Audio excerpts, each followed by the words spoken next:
ಓಂ ಲಕ್ಷ್ಮೀ ನಾರಸಿಂಹಾಯ ನಮಃ. ನಿತ್ಯಭಕ್ತಿ ಕಾರ್ಯಕ್ರಮಕ್ಕೆ ಸುಸ್ವಾಗತವನ್ನು ಕೋರುತ್ತಾ ಋಣಾನುಬಂಧ ರೂಪೇಣ ಪಶುಪತ್ನಿ ಸುತ ಆಲಯ ಅಂತ ನಾವು ಯಾವಾಗಲೂ ಈ ಮಾತನ್ನು ಸಾಮಾನ್ಯವಾಗಿ ಹಿರಿಯರು ಹೇಳ್ತಾ ಇರ್ತಾರೆ, ಗೊತ್ತಿರೋತಕ್ಕಂಥವ್ರು ಹೇಳ್ತಾರೆ, ವಿದ್ವಾಂಸರು ಹೇಳ್ತಾ ಇರ್ತಾರೆ, ಜ್ಞಾನಿಗಳು ಹೇಳ್ತಾ ಇರ್ತಾರೆ.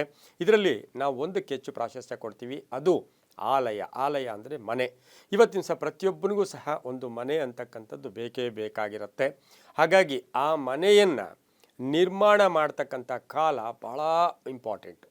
ವರ್ಷ ಪೂರ್ತಿ ನೀವು ಜನವರಿಯಿಂದ ಡಿಸೆಂಬರ್ ತನಕ, ಹಾಗೆ ಚೈತ್ರ ವೈಶಾಖ ಅಂತಾರೆ, ಈ ಮಾಸಗಳಲ್ಲಿ ಯಾವಾಗಂದರೆ ಆವಾಗ ನೀವು ಪ್ರಾರಂಭ ಮಾಡಿದ್ದೆ, ಆದರೆ ಮನೆ ಪರಿಪೂರ್ಣ ಆಗೋಕ್ಕೆ ಸಾಧ್ಯತೆ ಇರೋದಿಲ್ಲ.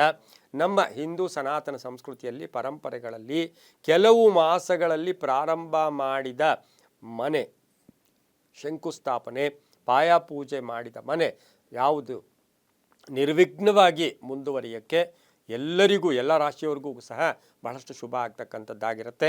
ಹಾಗೆಯೇ ನಾವು ನಮ್ಮ ಜಾತಕದಲ್ಲಿ ಮನೆ ಯೋಗ, ಗೃಹ ಯೋಗ ಇದೆ ಅಂದಾಗ ನಾವು 4ನೇ ಮನೆಯನ್ನು ನೋಡ್ತೀವಿ. ಹಾಗೆ 9ನೇ ಮನೆಯ ಒಂದು ದೃಷ್ಟಿ ಅಥವಾ 9ನೇ ಮನೆ ಬಗ್ಗೆ ಗಮನಿಸ್ತೀವಿ. 11ರ ಬಗ್ಗೆ ನಾವು 11ರ ಯೋಗಗಳನ್ನು ನೋಡಿ ನಾವು ಡಿಸಿಷನನ್ನು ತಗೊಳ್ತೀವಿ. ಈ 4ನೇ ಮನೆಯಲ್ಲಿ 4ನೇ ಮನೆಯ ಒಂದು ಬಲ ಹೇಗಿದೆ, ಅದರ ಅಧಿಪತಿ ಹೇಗಿದ್ದಾನೆ, ಅದಕ್ಕೆ ದೃಷ್ಟಿ ಹೇಗಿದೆ, ಇವೆಲ್ಲವನ್ನು ಕೂಡ ಜ್ಯೋತಿಷ್ಯ ಶಾಸ್ತ್ರದಲ್ಲಿ ಗಮನಿಸಿ ನೋಡ್ತಕ್ಕಂಥದ್ದು ಆಗಿದ್ದು. ಇನ್ನು ಪಂಚಾಂಗದ ರೀತಿ ನೋಡೋಕ್ಕೆ ಹೋದಾಗ ಎಷ್ಟೋ ಸರಿ ವಿದ್ವಾಂಸರು ಏನಾಗಿರ್ತಾರೆ, ಕೆಲವರು ಜ್ಯೋತಿಷಿಗಳೇ ಆಗಬೇಕು ಅಂತೇನಿಲ್ಲ, ಪಂಚಾಂಗ ಕರ್ತರಾಗಿರ್ತಕ್ಕಂಥವ್ರಿಗೂ ಸಹ ಇದರ ಬಗ್ಗೆ ಬಹಳಷ್ಟು ಅನುಭವ ಕೂಡ ಇರುತ್ತೆ. ಆ ರೀತಿ ನೋಡೋಕ್ಕೆ ಹೋದಾಗ ವಾಸ್ತು ಪುರುಷನು ಯಾವಾಗಲೂ ಈಶಾನ್ಯದ ಕಡೆ ತಲೆ ಇಟ್ಕೊಂಡಿರ್ತಾನೆ, ನೈಋತ್ಯದ ಕಡೆ ಕಾಲಿಟ್ಕೊಂಡು ಮಲಗಿರ್ತಾನೆ ಅನ್ನೋದು ಜಗಜ್ಜಾಹಿರ, ಎಲ್ಲರಿಗೂ ಗೊತ್ತಿರ್ತಕ್ಕಂಥದ್ದು ಆಗಿರುತ್ತೆ. ಅದೇ ರೀತಿ ಈ ಗೃಹಾರಂಭವನ್ನು, ಮನೆಯನ್ನು ನಾವು ಯಾವಾಗ ಪ್ರಾರಂಭ ಮಾಡಬೇಕು ಅಂದರೆ ಅದಕ್ಕೆ ನಮ್ಮ ಪ್ರತಿಯೊಂದಕ್ಕೂ ನಾವು ಯಾವಾಗಲೂ ಅಷ್ಟೇ ಪ್ರತಿ ವಿಷಯಕ್ಕೂ ಕೂಡ ಅದಕ್ಕೊಂದು ನಾವು ಎಲ್ಲೋ ಒಂದು ಕಡೆ ಅದರ ಉಲ್ಲೇಖ, ಅದಕ್ಕೇನಾದರೂ ಒಂದು ಸಾಕ್ಷಿಯನ್ನು ಕೊಡಲೇಬೇಕು. ಅದಕ್ಕೆ ಎಲ್ಲಿದೆ ಅಂತಕ್ಕಂಥ ಒಂದು ತೋರಿಸ್ಕೊಡೋಕ್ಕೆ ನಾವು ಅದಕ್ಕೆ ಸಾಕ್ಷೀಭೂತವಾಗಿ ಏನೋ ಒಂದು ಕೊಡಲೇಬೇಕಾಗಿರುತ್ತೆ.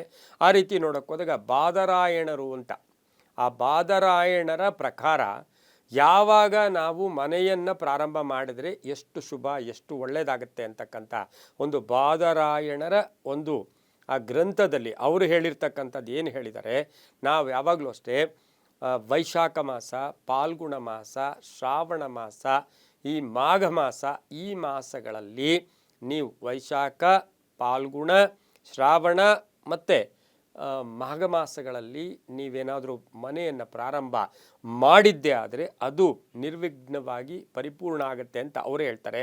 ಒಂದು ಕಡೆ ನಾರದ ಮಹರ್ಷಿಗಳೂ ಕೂಡ ಇದಕ್ಕೆ ಒಂದು ಪುಷ್ಯವನ್ನು ಸೇರಿಸ್ತಾರೆ. ಪುಷ್ಯ ಮಾಸದಲ್ಲೂ ಕೂಡ ತುಂಬ ಚೆನ್ನಾಗಿರುತ್ತೆ ಅಂತಕ್ಕಂಥದ್ದು ಅವರು ಹೇಳ್ತಾರೆ.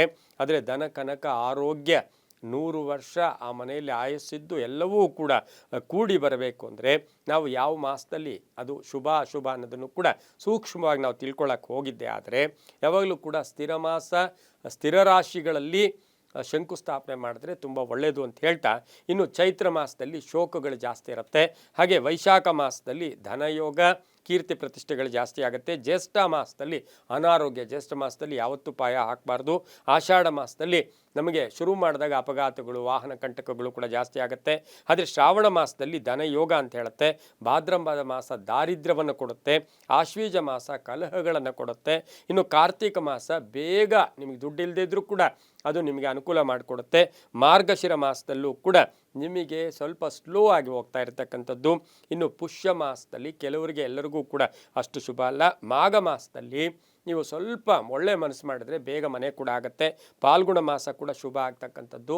ಆದರೂ ರಾಜಯೋಗ ಇರತಕ್ಕಂಥ ಸಂದರ್ಭ ನೋಡಿ ನಾವು ಪಾಯ ಹಾಕಿದ್ರೆ ತುಂಬ ಒಳ್ಳೆಯದಾಗುತ್ತೆ ಅಂತ ಹೇಳ್ತಾ, ಎಲ್ಲವೂ ಕೂಡ ನಂಬಿಕೆ ಆಧಾರ ಅಂತ ಹೇಳ್ತಾ, ಸರ್ವೇ ಜನ ಸುಖಿನೋ ಭವಂತು, ಸಮಸ್ತ ಸನ್ಮಂಗಳಾನಿ ಭವಂತು.